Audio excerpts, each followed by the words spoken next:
নমস্কার বন্ধুরা, মা ও মেয়ের রান্নাবান্নায় আপনাদের সবাইকে স্বাগত।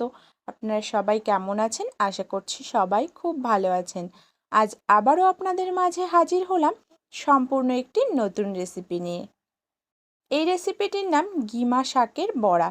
এই গিমা শাকের বড়া খেতে কিন্তু খুবই ভালো লাগে। তার জন্য প্রথমেই আমি আমার বাড়ির উঠান থেকেই গিমা শাকগুলোকে ভালো করে তুলে নিলাম ছোট ছোট করে। একবারেই আমি ভালো করে তুলেছি, আর বাছার কিন্তু কোনো প্রয়োজন নেই বা কাটারও কোনো প্রয়োজন নেই। শাকগুলোকে ভালো করে তুলে আমি ধুয়ে নিয়ে এসেছি। এবারই চলুন শুরু করা যাক কিভাবে আমি বড়াটা করছি। আমি প্রথমেই নিয়ে নিয়েছি বেসন সঙ্গে একটু চালের গুঁড়ো আর একটু কালো জিরে আর হলুদ লবণ দিয়ে বেসনটাকে ভালো করে ফেটিয়ে নিয়েছি। কড়াইতে দিয়ে দিয়েছি তেল গরম হয়ে গেলেই তারপর একে একে বড়াগুলো ছেড়ে দেব। এরই মাঝে বলে রাখি, আপনি যদি আমার চ্যানেলে নতুন বন্ধু হয়ে থাকেন তাহলে চ্যানেলটি সাবস্ক্রাইব করার অনুরোধ রইল। পাশে থাকা বেল আইকনটি প্রেস করে দেবেন, তাহলে আমি যখনই নতুন কোনো রেসিপি শেয়ার করব সবার প্রথমে নোটিফিকেশান আপনার কাছে পৌঁছে যাবে।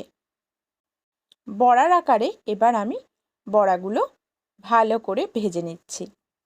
বেসনের মধ্যে ডুবিয়ে সমস্ত গিমা শাকের বড়াগুলোকে আমি কড়াইতে তেলের মধ্যে দিয়ে একে একে ভেজে নেব।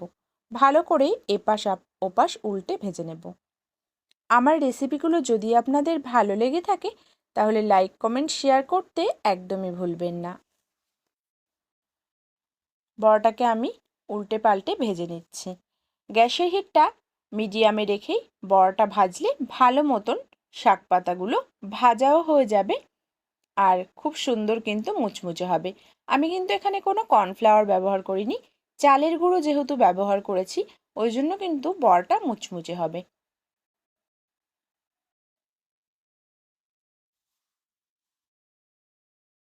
দেখুন আমার প্রায় বড়াগুলো ভাজা হয়ে এসছে। এবার আমি উঠিয়েও নিয়েছি একে একে সমস্ত বড়া। দেখুন দেখতে কি ভালো লাগছে, খেতেও কিন্তু খুবই স্বাদ। আজ এই পর্যন্ত, দেখা হচ্ছে অন্য কোনো রেসিপিতে। ততক্ষণের জন্য সবাই ভালো থাকবেন, সুস্থ থাকবেন। ধন্যবাদ।